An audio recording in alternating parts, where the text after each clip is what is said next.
Olá, bem-vindos ao canal Software Mental. Eu sou Luciano Vicenzi e esta é a série Reflexões, um espaço nesse canal para um bate-papo entre eu e você visando expandir nossas fronteiras mentais para que sejamos cada vez mais protagonistas da nossa própria história. Este canal conta com o patrocínio e o apoio técnico da Atena Mídia. O canal Software Mental conta com 2 séries de conteúdo, as entrevistas com convidados especiais e a série de reflexões onde você é minha convidada, meu convidado. Muito bem, vamos ao tema de hoje, criatividade, a liberdade mental, parte 1. Esse tema da criatividade é a 6ª competência socioemocional, avaliada aí pelo diagnóstico de mindset que nós criamos e lançamos agora neste ano de 2019. O diagnóstico de mindset ele faz uma avaliação de uma série de competências socioemocionais, autoestima, coragem, autonomia, confiança, experiência e criatividade. E nós vamos agora começar a última dessas competências e após essa sequência aqui de 3 episódios sobre a criatividade, nós vamos entrar aí na avaliação, então, dos pilares do mindset da abundância, o mindset exponencial, o mindset de crescimento, ou seja, esse mindset que nos permite ver a vida de uma forma mais ampliada e buscar, com uma visão mais otimista, melhores alternativas, possibilidades, perspectivas, enfim, aquilo que nos interessa na vida. Muito bem. Quando a gente fala de criatividade, que vem então de criar, né, de fazer algo novo, diferente, um aspecto fundamental para a gente começar o nosso esquenta aqui é entender que todo ser humano tem criatividade. O ser humano, e basta a gente olhar ao nosso redor, e se você pensar então o que era o nosso planeta aí há 100 anos atrás, 200 anos atrás, 500 anos atrás, 1000 anos atrás, 2000 anos atrás, você vai ver que constantemente tem diferença. Constantemente tem coisas novas, coisas que não existiam antes de alguma forma e passaram a existir, e isso é fruto justamente da criatividade humana. A criação de qualquer coisa existe, em primeiro lugar, no campo das ideias. A gente pensa em alguma coisa primeiro e depois faz essa coisa. E é justamente essa inquietação do pensar humano que nos gera o progresso, nos gera o desenvolvimento, nos gera, pelo menos, uma mudança em relação às tecnologias que permeiam a nossa vida em todos os campos, em todos os sentidos. Então, a criatividade aí é um fruto da nossa imaginação dirigida a um propósito, né?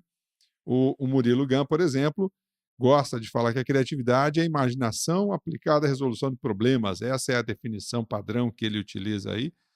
E é uma definição que tem realmente a sua pertinência.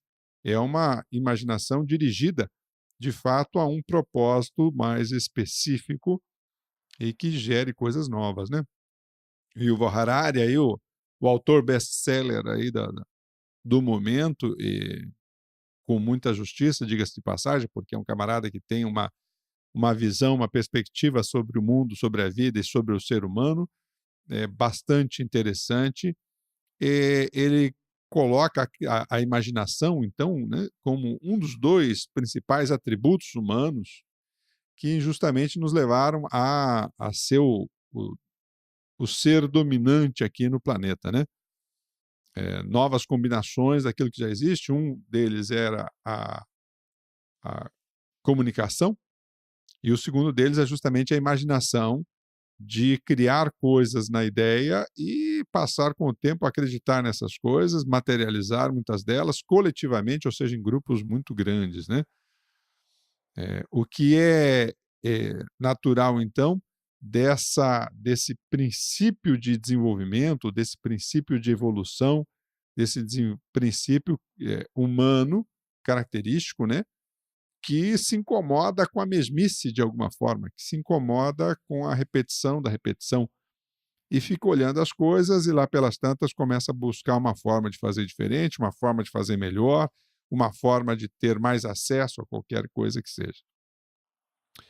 E só que existe aí, nessa mesma condição humana, nesse mesmo cérebro, vamos dizer assim, alguns desafios a serem superados para que a gente possa soltar mais a criatividade, expandir mais a nossa criatividade.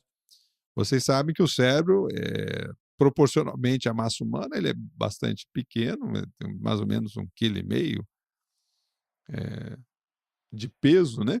Mas ele consome em torno de 20% da energia do corpo. Ou seja, ele é pequeno em tamanho, mas é um glutão em termos de energia. E para tentar economizar energia, ele busca alguns atalhos ou repetições justamente para prover essa economia aí. É o que a gente chama então de programação de máquina, né? O software mental padrão de todo ser humano é que o nosso cérebro ele busca caminhos e alternativas para economizar energia. Uma dessas formas são os nossos hábitos. Os hábitos que são iniciados sempre a partir de algum gatilho, algum tipo de estímulo, que passa a ter um processamento ou uma rotina estabelecida para lidar com esse tipo de estímulo e que estabelece, então, uma recompensa para isso. E nós tendemos, a partir, então, da repetição de certos estímulos, a criar estes hábitos, estas respostas automáticas do cérebro, onde o próprio cérebro escolhe automaticamente a resposta e comanda, assim, as nossas ações, né? Outro tipo de atalho que ele cria são chamados vieses cognitivos, ou seja, caminhos que ele adota buscando sistemas de referência já existentes na nossa mente não consciente, e dessa forma ele nos leva a ações também automáticas. Então, por exemplo, o viés da confirmação, que torna a nossa atenção muitas vezes seletiva, né? A gente vê só aquilo que confirma as nossas expectativas e não vê muita coisa que está acontecendo no entorno. O ancoramento, que é aquela informação que nos prende logo de cara em alguma leitura ou perspectiva sobre uma situação. Então, alguém vem e fala para a gente, por exemplo, o fulano é um cara difícil de tratar, hein? Quando você for conhecer ele, cuidado com isso. E a pessoa já vai ancorada naquela ideia sobre o fulano, achando, ih, rapaz, já vou meio na defensiva aqui, e às vezes não é nada disso. A conformação, um dos mais fortes aí que a gente tem, que é a nossa necessidade, e a gente vai explorar bastante ele, a nossa necessidade de se adequar ao que os demais fazem. A ideia do sobrevivente, ou seja, a gente se prender sempre a uma história de sucesso como sendo aquela que a gente busca e esquece muitas vezes, perde a noção de que às vezes o buraco é mais embaixo, o negócio é mais complicado, muita gente não conseguiu fazer aquilo, mas um ou outro conseguiu e a gente só se mira no sobrevivente aí, né? Um exemplo clássico disso aí é o mundo empreendedor, onde para cada centenas, às vezes milhares de empresas, você tem uma que realmente vira a história aí, ou impacta significativamente, os chamados unicórnios aí, né? Empresas de $1 bilhão. E o último deles aqui é a versão à perda, que é aquele medo de perder que impede a gente de tentar, de ousar, para buscar um resultado melhor. Então, tanto os hábitos quanto os viés cognitivos, você pode, inclusive, explorar mais no e-book que está lá no nosso site, o que é Mindset, é o nome do e-book, no nosso site www.softwaremental.com.br, e você vai entender melhor como é que funciona a questão do nosso mindset e, inclusive, essas programações de fábrica, vamos dizer assim, do nosso cérebro, que dificultam a nossa criatividade.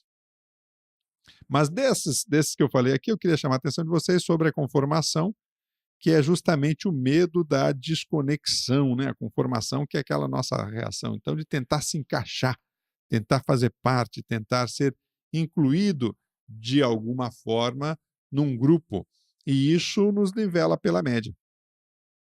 Então, quando a gente pergunta por que umas pessoas são mais criativas do que outras, é justamente o nível de prisão da pessoa em relação a esse viés cognitivo da conformação, ou seja, de querer fazer parte de um grupo e se deixar, em termos criativos, tolher para poder ficar bem com a média, né? Então, por exemplo, você pega lá a Brené Brown, que é uma autora que a gente cita bastante aqui no Software Mental, ela fala que a gente busca incessantemente a conexão com outras pessoas, e esse seria um objetivo essencial para qualquer pessoa na vida, estabelecer vínculos, estabelecer conexões. Eu concordo com ela. Eu acho que é por aí mesmo. A questão fundamental é o medo dessa desconexão que nos assusta muito. E a crítica por fazer algo fora dos padrões pode representar essa desconexão. Então, às vezes, o indivíduo evita a sua dar vazão à sua criatividade justamente pela crítica, porque a crítica, muitas vezes, para a pessoa, representa uma não aceitação, uma rejeição, uma desconexão com o grupo, né? Tem um outro autor aí, bastante interessante para a gente analisar nesse sentido, que é o Matthew Lieberman, que é um neurocientista social, autor do livro Social. Se lê Social, né, o nome do livro. Mas ele ainda não tem tradução para o português, esse livro dele. E ele, inclusive, nessa questão do nosso apelo à conformação, ou seja, dessa nossa necessidade de fazer parte de um grupo, ele cita muito a gente em relação à contestação da pirâmide de Maslow. Quem conhece a pirâmide de Maslow das necessidades humanas, Maslow lá estabeleceu que a primeira delas é a sobrevivência, então as necessidades de alimentação, de segurança básica, ou seja, aqueles instintos fundamentais de sobrevivência. Depois, na escala de Maslow, vem as necessidades sociais. E, por último, as necessidades de autorrealização, de identidade e propósito. O Matthew Lieberman, ele contesta isso. As pesquisas dele, através de estudos de ressonância, por exemplo, evidenciam o contrário. Na verdade, a primeira delas de todas é a questão social. E a partir dessa questão social, ou seja, das necessidades sociais que temos, é que estabelecemos a nossa sobrevivência. E os argumentos dele, além da pesquisa diretamente nas reações do cérebro, são bastante pertinentes. Porque ele diz assim, olha, os mamíferos, de modo geral, são extremamente dependentes dos seus geradores aí, né, para a sua sobrevivência. O ser humano, por exemplo, dentre os mamíferos, o mais frágil de todos, nessa primeira fase da vida, quando nasce, sem a atenção de um adulto, ele morre. Então, nessa nossa necessidade fundamental de sobrevivência, ela vem através da relação com outros, ou seja, ela vem do aspecto social. Quando a gente estuda, então, por exemplo, a primeira fase aí da formação da personalidade, normalmente até os 7 anos de idade, isso é amplamente reconhecido, que o ser humano ele busca uma adaptação ao seu meio, qualquer que seja a qualidade desse meio, ele busca fundamentalmente uma adaptação para se ver inserido dentro daquele grupo. E a partir disso ele estabelece o seu processo de sobrevivência. Então, a primeira das necessidades humanas é a questão social. São as necessidades sociais. A partir disso, vem as necessidades de sobrevivência, como uma decorrência da primeira. E aí sim, lá no topo da pirâmide, justamente as necessidades de autorrealização, de propósito, de identidade, de objetivo na vida propriamente dita. Então, o ser humano, fundamentalmente, ele depende da relação com outros para a sua sobrevivência. E aí o Matthew Lieberman ele traz um outro dado que é realmente impactante para a gente pensar. Dentro do cérebro, o local onde a gente sente a dor física é o mesmo local onde a gente sente a dor emocional. Então, quando a pessoa experimenta o processo da desconexão, a área ativada no seu cérebro é a mesma área da dor física. E ela consegue, muitas vezes, ser mais intensa do que a dor física em si. A dor emocional, do ponto de vista cerebral, muitas vezes ela é mais intensa do que a dor física. E você normalmente não fala para a pessoa, né, que quebrou a perna, por exemplo, você não fala, não, dá uma descansada um dia e vai trabalhar. porque a gente tem a noção da dor física e a dor emocional, muitas vezes a gente só tem a noção quando a gente passa por ela. Então, a maioria das pessoas acaba achando que a dor emocional é secundária, mas não é. Ela é tão ou mais importante para o seu ser humano, do que a dor física em si. Em relação, então, a essa análise que a gente faz aí da reação humana e do cérebro, como o cérebro funciona, a gente começa a entender que essa conformação é uma coisa muito importante. E se a criatividade vem para quebrar os modelos, quebrar os tabus, quebrar as tradições, quebrar a forma de se pensar ou de se fazer alguma coisa, naturalmente ela vai encontrar resistência do status quo, da cultura dominante, e isso faz com que a pessoa, então, muitas vezes refreie a sua criatividade e busque seguir os padrões já estabelecidos como uma forma de se encaixar, para evitar justamente a desconexão, né?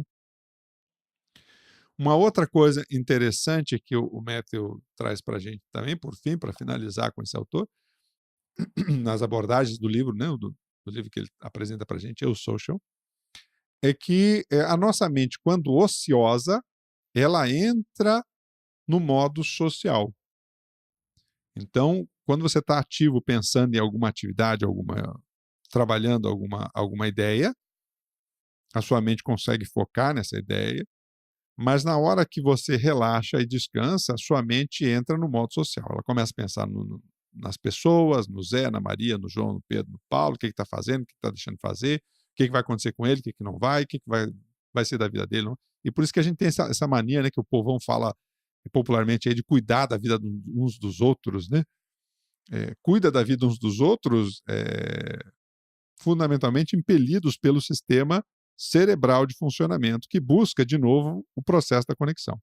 E hoje em dia é a coisa mais comum, né? O cara tem 30 segundos vago, velho, ele pega o celular dele e vai para as mídias sociais.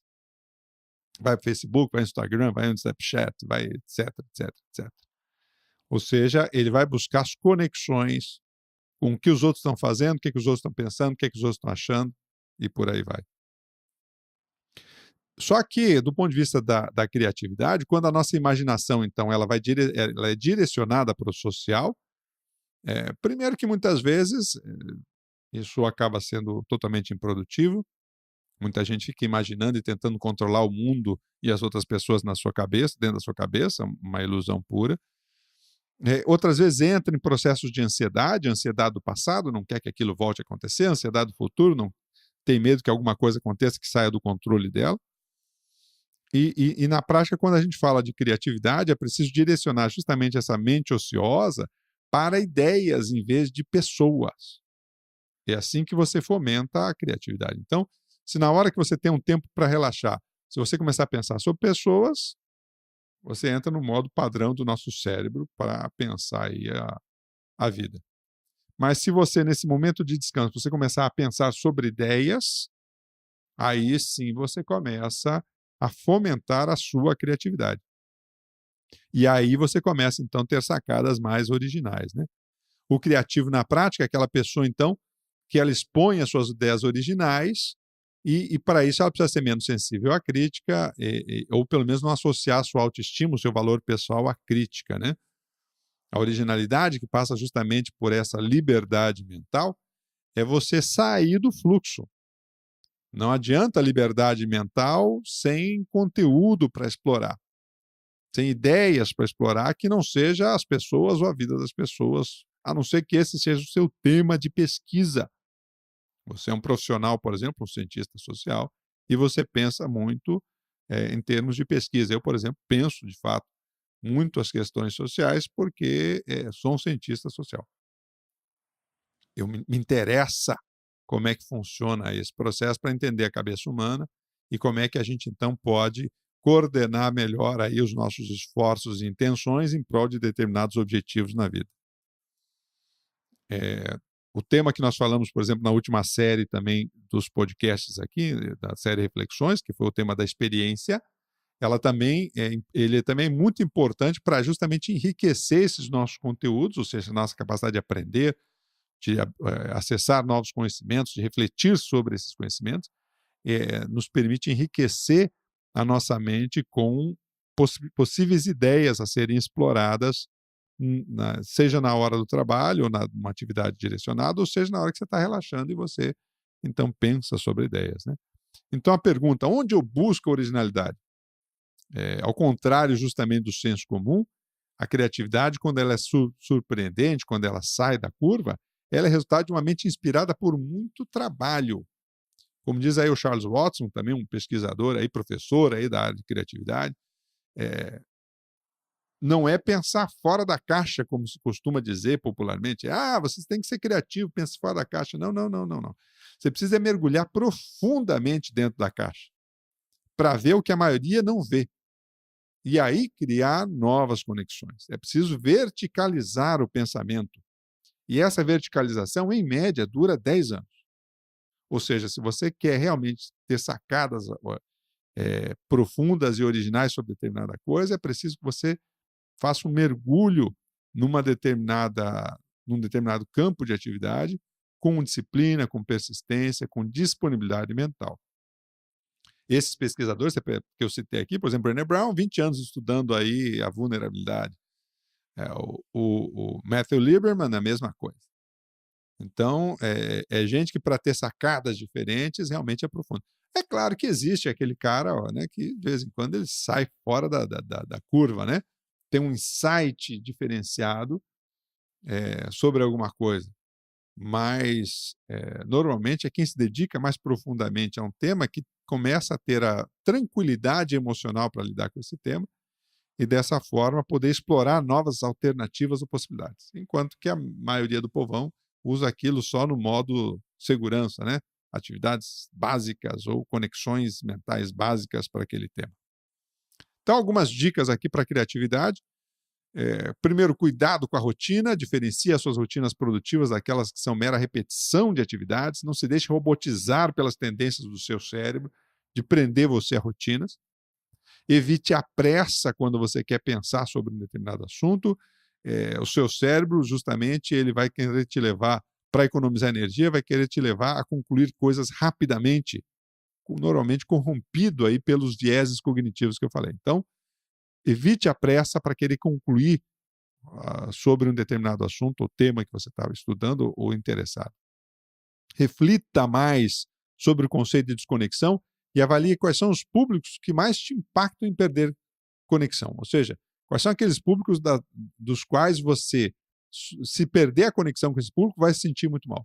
E quais não, para que você possa justamente ampliar as suas liberdades criativas e que você, então, se dê permissão para ousar mais, quebrar mais o modelo padrão da sua atuação, do seu comportamento. E, por fim, então, tenha mais profundidade, escolha um tema e se aprofunde nele se quiser ser criativo, ou seja, dedique muito tempo a ele.